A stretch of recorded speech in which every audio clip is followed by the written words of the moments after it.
नमस्कार. KPR news या चॅनलमध्ये पुन्हा एकदा तुमचे मनापासून स्वागत आहे. मित्रांनो, थंबनेल पाहून सर्वांच्या लक्षात आलं असेल की आता आपण बैलगाडा क्षेत्रातील टॉपचा लोकप्रिय तरुणांच्या गळ्यातील ताईत अखंड महाराष्ट्रामध्ये त्याच्या नावाचा धुमाकूळ. बैलगाडा क्षेत्र त्याच्याशिवाय अपूर्ण. इतिहासात नोंद झालेला असा रुस्तम हिंद केसरी बकासूर. मित्रांनो, बकासूर न थकता न थांबता गेली 5 ते 6 वर्ष मैदानामध्ये धावत आहे. असंख्य शेकडो मैदानं बकासूरने त्याच्या नावची केली. बकासूरच्या आयुष्यामध्ये अनेक चढउतार, वाईट प्रसंग,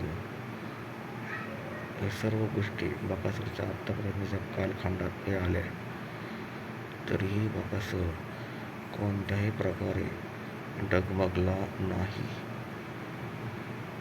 काल सुदैवाने बकासूर हा मोठ्या धक्क्यातून वाचला. मोठा प्रसंग काल, वाईट प्रसंग घडता घडला नाही. ते सर्व बकासूर प्रेमींचे प्रेम. अतिशय कठीण प्रसंग काल बैलगाडा क्षेत्रामध्ये घडला असता, परंतु बकासूरवरती लाखो बैलगाडा शौकीनांचं प्रेम व लाखो बकासूर प्रेम. त्यामुळे बकासूर काल थोडक्यात वाचला. काल भैरवनाथ केसरी हे मैदान चालू होते. त्या मैदानामध्ये ज्यावेळेस फायनलचा फेरा सुटला, चिक्या त्याच्या सोबतीला होता, चिक्याच नावाचा बैल, व इकडे बकासूर व बकासूरच्या जोडीला होता चेंडू. ज्यावेळेस गाडी फायनलच्या टार्गेटजवळ पोहोचली, त्यावेळेस अचानक चिक्याची गाडी बकासूरच्या हे अंगावर जायला लागली. थोडक्यात बकासूरच्या अंगावरती गाडी जाता राहिली. त्याला एकच कारण, जर ती व्यक्ती काल नसती तर मोठा अपघात बकासूरसोबत झाला असता.